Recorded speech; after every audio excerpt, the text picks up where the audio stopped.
झारखंड के हजारीबाग की बात कर रहे हैं और बस कुछ ही शेष दिन रह गए हैं लोकसभा चुनाव को लेकर। आज हम हैं पूर्व वित्त मंत्री, पूर्व विदेश मंत्री, जो किसी नाम के मोहताज नहीं है, यशवंत सिन्हा जी के आवास पर।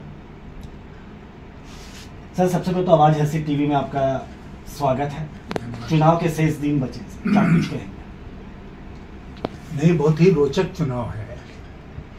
ये पहली बार हो रहा है कि कांग्रेस पार्टी टक्कर में है, क्योंकि जितने चुनाव मैं यहाँ से मैंने लड़ा है, और 84 में पहला चुनाव लड़ा था, 1984 में, उसके बाद से अगर भारतीय जनता पार्टी की टक्कर हुई तो सीपीआई के साथ हुई। सीपीआई ने भारतीय जनता पार्टी में जब मुझको हराया भी 2004 में। उसके बाद कांग्रेस के सौरभ नारायण सिंह आए, लेकिन वो बहुत पीछे रह जाते थे, और इसलिए मैंने कहा कि पहली बार है कि कांग्रेस पार्टी और भारतीय जनता पार्टी में टक्कर की स्थिति है। और अगर बहुत तरह से इसका आकलन किया जाए तो मुझे लगता है कि कांग्रेस पार्टी का उम्मीदवार भारतीय जनता पार्टी के उम्मीदवार पर भारी पड़ रहा है, और इसीलिए शायद मोदी जी ने कार्यक्रम हजारीबाग में नहीं करके जो मुख्यालय है पूरे डिवीजन का, वो चतरा में उन्होंने किया, कि उनके पास जरूर रिपोर्ट होगी कि हजारीबाग में भाजपा की स्थिति बहुत मजबूत नहीं है। इन दिनों बीजेपी के जो पुराने कार्यकर्ता हैं उन्होंने भी इस्तीफा दिया है।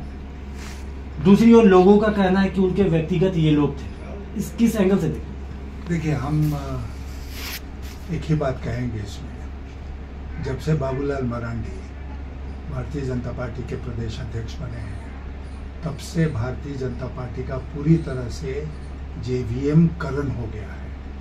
वो दिनों तक, कई सालों तक भारतीय जनता पार्टी से बाहर रहे बाबूलाल मरांडी, और उन्होंने झारखंड विकास मोर्चा अपनी पार्टी बना ली थी। फिर कई सालों के बाद वो भारतीय जनता पार्टी में लौटे और पार्टी ने उनको प्रदेश अध्यक्ष बना दिया। तो इसलिए आप देखेंगे कि इस चुनाव में उन्होंने तरजीह दी है झारखंड विकास मोर्चा के उनके जो पुराने साथी हैं उन्हीं को, और कई स्थानों पर, 5-6 स्थानों पर, इंक्लूडिंग हजारीबाग, जो उम्मीदवार हैं वो उम्मीदवार हैं पुराने जेवीएम के। तो हो रहा है क्या, पुराने जो भाजपा के कार्यकर्ता हैं उनको ये नए जेवीएम के कार्यकर्ता एक एक करके जिम्मेदारी के पदों से हटा रहे हैं। अगर एक मिनट, मैं आपको एक उदाहरण दे सकता हूं, जिसमें केरेडारी के एक मतदान केंद्र में भाजपा के कार्यकर्ता थे जो 30 साल से बूथ समिति के संयोजक थे। अब उनको हटा दिया गया। इसलिए हटा दिया गया कि शायद इन लोगों को शक हुआ कि वो यशवंत सिन्हा के आदमी है। पार्टी के आदमी के ऊपर इस तरह शक करना, तो उन्होंने इस्तीफा दे दिया। उनकी भारी बेइज्जती हो गई अपने क्षेत्र में।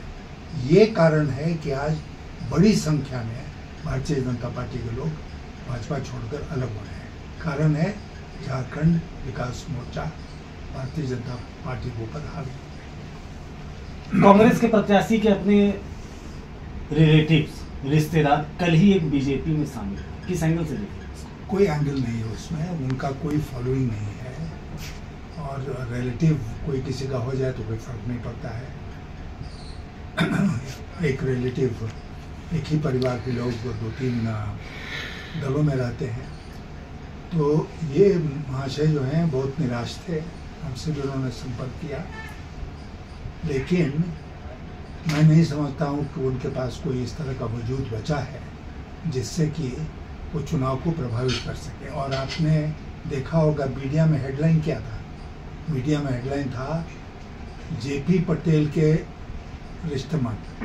उनकी अपनी आइडेंटिटी होती है, तो जेपी पटेल के रिश्तेमंद के नाम से क्यों पुकारा जाता? उनको कोई वजूद नहीं है, वो कहीं जाए कोई फर्क नहीं पड़ने वाला है। आने वाले दिन में ये भी कहा जा रहा है चूंकि सांसद है जयंत सिन्हा जी, तो आएंगे क्या? ऐसा कुछ है क्या? मुझे जानकारी नहीं है इस बात की क्या आएंगे। स्थानीय प्रतिनिधियों के बारे में क्या कुछ कहेंगे? किस प्रतिनिधि? चाहे अगर हम कांग्रेस की बात करें, चाहे बीजेपी की बात करें।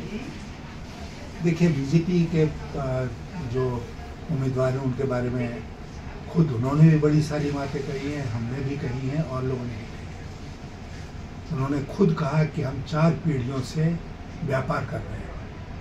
तो व्यापारी हैं, व्यापारी परिवार से भी आते हैं। और जहाँ तक मेरी जानकारी है कि राजनीति में वो 10 साल से विधायक हैं, राजनीति का भी व्यापारीकरण उन्होंने कर दिया है। और आपको बहुत दूर जाने की ज़रूरत नहीं है, यहाँ से कुछ ही किलोमीटर दूर बानादाग है, वहाँ जाइए तो पता चलेगा कि किस तरह वो धंधा करते हैं। बहुत बहुत धन्यवाद सर। अभी हम बात कर रहे थे माननीय यशवंत सिन्हा जी से, अपने सहयोगी कैमरामैन के साथ में प्रमोद खंडेलवाल, आवाज हर्षी टीवी, हजारीबाग।